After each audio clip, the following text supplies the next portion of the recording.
रहीम अस्सलाम वालेकुम students, this is महजबी lecture botany. आज का हमारा जो बायोलॉजी का लेक्चर है that will be start from the predation and it's significances. तो सबसे पहले आपको पता होना चाहिए कि प्रीडेशन होती क्या है। प्रीडेशन क्या है कि एक ऐसा एसोसिएशन है या एक ऐसा रिलेशनशिप है जिसमें एक जानवर जो है वो दूसरे जानवर का शिकार कर रहा है for the purpose of food, यानी एक एज अ प्रे काम कर रहा है और एक एज अ प्रीडेटर काम कर रहा है। तो उसको जो है इस तरह के रिलेशनशिप को हम प्रीडेशन का नाम देते हैं। तो animal that prey on other animal is known as the predator.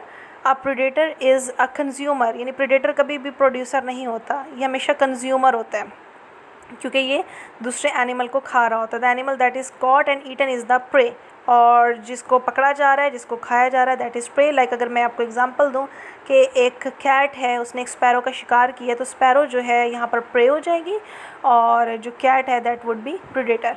तो इस तरह के जो ओवरऑल प्रोसेस है that is known as predation. तो हम ये बात कहते हैं कि प्रीडेशन की इंपॉर्टेंस क्या है। तो predation is basically controlling the size of population of predation and pray.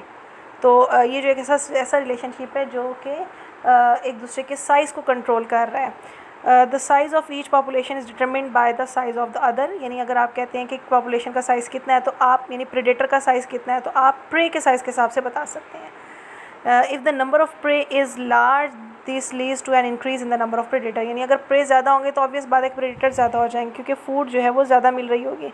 As predator feed upon the prey the number of prey begin to fall, और प्रेडेटर जैसे जैसे उनको खाना शुरू कर देंगे, शिकार करना शुरू कर देंगे, तो प्रे की जो तादाद है वो कम होना शुरू हो जाएगी। The number of predator also decrease since they have smaller food supply. जैसे ही प्रे की तादाद कम होना शुरू हो जाएगी तो प्रेडेटर भी कम होना शुरू हो जाएंगे क्योंकि अब उनको फूड जो है कम मिल रही है। तो इस तरह से एक दूसरे की पॉपुलेशन को कंट्रोल कर रहे हैं। As the number of predator decreases the number of prey begins to increase. This food relationship of predator prey creates a cycle. Example हमारे पास है cat mouse predation, fox rabbit, seal and fish, frog and mosquito, hawk and small bird etcetera. Next जो है एक association आ जाता है पैरासाइटिज़म। पैरासाइटिज़म क्या है कि अगर कोई ऑर्गेनिज्म किसी होस्ट पे रह रहा है, किसी दूसरे एनिमल के ऊपर रह रहा है, वहाँ से फूड ले रहा है, वहाँ से शेल्टर ले रहा है, बट इन रिटर्न वहाँ पर उसको नुकसान पहुँचा रहा है, that association is known as parasitism. तो पैरासाइटिज़म जो है वो होस्ट एंड पैरासाइट के दरमियान रिलेशन है which involve providing the parasite with food protection and condition for its survival. The parasite may और may not harm the host, लेकिन आमतौर पे पैरासाइट जो है वो नुकसान ही पहुंचा रहा होता है।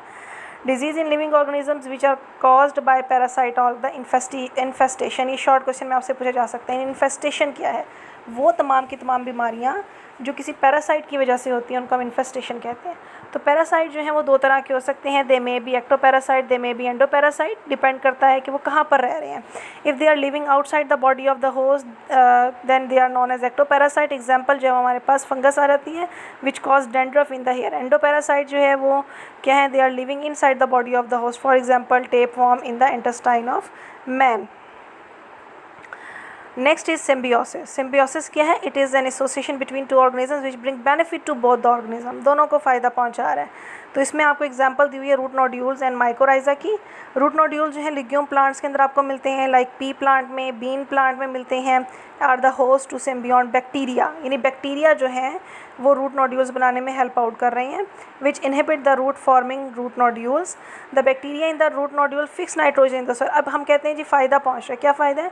कि जो बैक्टीरिया हैं जो रूट नोड्यूल्स में रह रहे हैं वो नाइट्रोजन को फिक्स कर करके दे रही हैं, एयर से लेकर उसको अमाइनो एसिड में कन्वर्ट कर रहे हैं, which the host use, और in return host provide bacteria with food and protection. Mycorrhiza क्या? It is an association between the roots of plants growing in acid soil. तो माइकोराइजा जो है आमतौर पे उन प्लांट्स की रूट्स के अंदर एसोसिएशन बनता है जो एसिडिक सॉइल के अंदर ग्रो कर रही हैं। And certain fungi, the host is pine, beech और heather and it provide the fungus with an enzyme to digest carbohydrates in leaf litter. तो आमतौर पे वो कहते हैं कि ये फंगस के साथ एसोसिएशन है। अब फंगस क्या करती है? फंगस जो है ऐसे एंजाइम्स को सिक्रीट करती है जो कि ज़मीन के अंदर जो लीफ लिटर मौजूद है, गले सड़े पत्ते हैं, उनको डाइजेस्ट करके मज़ीद कार्बोहाइड्रेट्स लेकर दे रही होती है जिसको प्लांट्स एब्जॉर्ब कर लेते हैं। और in return the fungus symbiote passes mineral ions from soil to the host. Mutualism, it is the relationship between two organisms in which both the organisms benefit from each other. Lichen are example of the mutualism between fungus and algae. Relationship between insects and flowering plant is another example of the mutualism. इसमें होता है क्या, the insect get nectar from the flower and flowers are able to reproduce because the insects carry pollen from flower to flower. यानी अगर आप देखें कि insects और फ्लावर के दरमियान जो म्यूचुअलिज्म है उसमें हो क्या रहा है, जो इंसेक्ट है उसको फ्लावर से नेक्टर मिल रहा है और बदले में फ्लावर को क्या फ़ायदा मिल रहा है, रिप्रोडक्शन में, क्योंकि जब इंसेक्ट्स जो हैं वो एक प्लांट से दूसरे प्लांट के ऊपर बैठते हैं तो अपने साथ पोलन ग्रेन्स को लेके जाते हैं, तो इस तरह से क्रॉस पॉलिनेशन में ये हेल्प आउट कर रहा है। लाइकन क्या है, it is a dual organism composed of symbiotic association of an algae living within the fungus mycelium। यानी डुअल ऑर्गेनिज्म है, फंगस के माइसिलियम के अंदर ही एल्गी जो है वो रह रही है। The lichens grow on exposed rock surface are important colonisers of bare ground. तो लाइकन जो है वो आमतौर पे बेयर ग्राउंड में आपको सबसे पहले मिलते हैं, पाइनियर्स मिलते हैं, हमने ज़ीरो शेयर में पढ़ा था, सक्सेशन के अंदर पढ़ा था। नेक्स्ट इज़ कमेंसलिज्म, एक ऐसा एसोसिएशन जिसमें एक ऑर्गेनिज्म को फ़ायदा हो रहा है, दूसरे को ना फ़ायदा हो रहा है ना नुकसान हो रहा है। लाइक एग्जांपल आपको दी हुई है, शार्क में have small fish called the remoras attach to them. यानी छोटी सी एक फ़िश है रेमोरास, वो शार्क के ऊपर अटैच हो जाती है और शार्क जैसे जैसे फीड करती रहती है तो उससे खुरश खुरश के जब खा रही होती है तो उसके जो स्कार्प्स हैं वो रेमोरास को मिल जाते हैं। इसके अलावा शार्क जैसे जैसे मूव करती हुई आगे की तरफ जा रही होती है तो रेमोरास भी आगे की तरफ मूव करती जा रही होती है, यानी उसको कोई एनर्जी वगैरह इस्तेमाल नहीं करनी पड़ती स्विमिंग के लिए, वो बस अपने आप को शार्क के साथ जो है वो अटैच कर लेती है और मूव करती हुई पहुँच जाती है। इसमें शार्क को ना फ़ायदा हो रहा है ना नुकसान हो रहा है। Next is grazing. Many animals like rabbit, goats, sheep, cow, buffaloes and horses feed on grasses. This mode of feeding is called the grazing, यानी घास फूस को खाना, and these animals are called the grazers. These animals live in pasture land where they feed on grass, herbs and shrubs. If too many animals are kept on pasture, अगर हम कहते हैं जी pasture के अंदर बहुत सारे animals को छोड़ दें, they eat the grasses down to the root. Though grasses are more resistant than herbaceous plants and have ability to regrow very fast. तो क्या करेंगे, वो उसको जो है वो खाना शुरू कर देंगे, रूट्स के साथ खाना शुरू कर देंगे। हालांकि जो ग्रासेस हैं उनके अंदर एबिलिटी है कि वो तेज़ी के साथ ग्रो कर सकते हैं, लेकिन अगर आपने वहाँ पर बहुत सारे एनिमल्स को छोड़ दिया है तो वो क्या कर रहे हैं, उनके जो हूव्स हैं ग्रेजिंग एनिमल्स के, they trample the soil to the hard layer as a result of which rain water will not penetrate this soil. तो उनके जो खुर हैं उसकी वजह से वो सारी जो ज़मीनें सख्त हो जाएगी और जो बारिश का पानी है वो नीचे की तरफ नहीं जा सकेगा।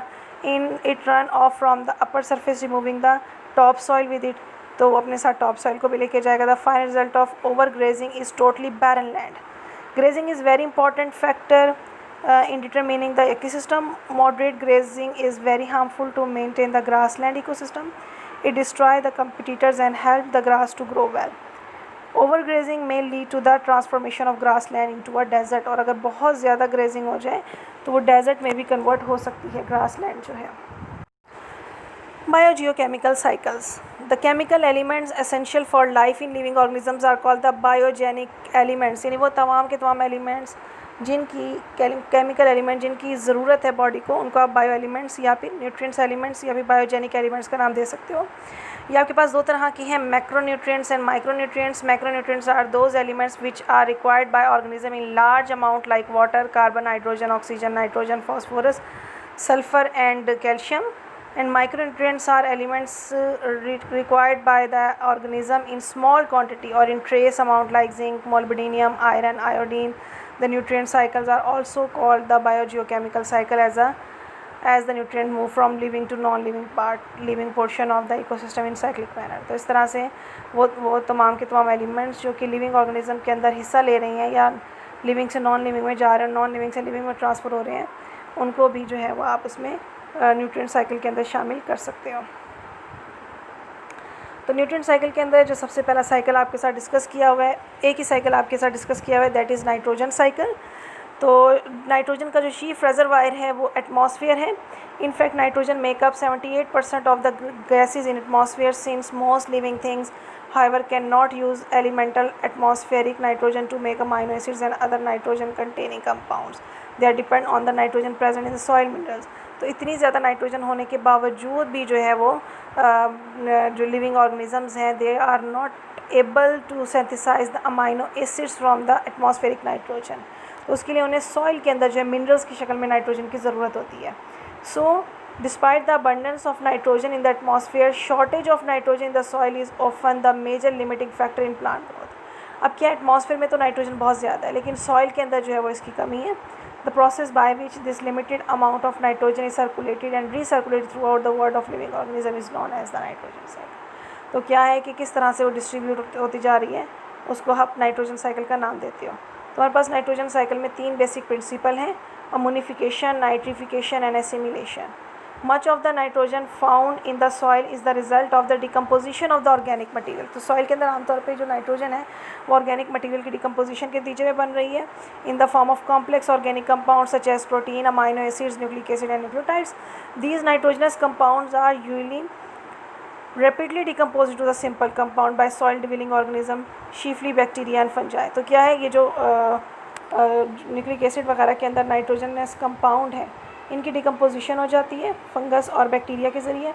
These microorganisms use the protein and amino acids and release excess ammonia and ammoniamine, and the process is known as ammonification. Several bacteria in soil are able to oxidize ammonia or ammonium ion. This oxidation is known as the nitrification. Any oxidation of ammonia and ammonium ion is known as the nitrification. Although plants can utilize ammonium directly nitrate in the form in which most nitrogen move from the soil into the roots। तो आमतौर पे ammonia को direct किया जा सकता है use, लेकिन आमतौर पे जो प्लांट्स हैं वो नाइट्रेट्स की शक्ल के अंदर रूट्स के ज़रिए एब्जॉर्ब कर रहे होते हैं। Once nitrate is within the plant cell, it is reduced back to the ammonia. In contrast to the nitrification, this assimilation process require energy। तो फिर क्या है, जैसे ये नाइट्रेट्स जो बॉडी के अंदर जाते हैं तो नाइट्रेट्स अपने आप को फॉर्म से अमोनिया में कन्वर्ट कर लेते हैं। This process is known as assimilation। The ammonium ion thus formed are transferred to carbon containing compound to produce the amino acids and other nitrogenous organic compound needed by the plants। तो इस तरह से nitrogen cycle जो complete हो रहा होता है। यहाँ पे आप देख सकते हैं नाइट्रोजन साइकिल आपको दिखा हुआ है। ये प्लांट्स इनको जो है वो एनिमल्स ने खा लिया, और जैसे प्लांट्स हैं और एनिमल्स ने जब उनको खाया तो उनके अंदर ऑर्गेनिक नाइट्रोजन ट्रांसफ़र हो गया, उसकी डेथ से डिकम्पोजिशन हुई, जैसे फंगस वगैरह ने डिकम्पोजिशन की। इसके अलावा जो प्लांट्स हैं में एरोबिक बैक्टीरिया भी हैं, और जो एरोबिक बैक्टीरिया हैं और वो क्या कर रहे हैं कि किस तरह से एटमॉस्फेरिक नाइट्रोजन को कन्वर्ट कर रहे हैं अमोनिया में, अमोनियम आयन में, अमोनिया में, और इस तरह से नाइट्रेट्स और नाइट्राइड्स में इस तरह से साइकिल जो है वो मुसलसल चलता जा रहा है। तो ये था आज का टॉपिक। यहाँ तक अगर आपको कोई मसला हो तो आप उससे डिस्कस कर सकते हैं। Best of luck.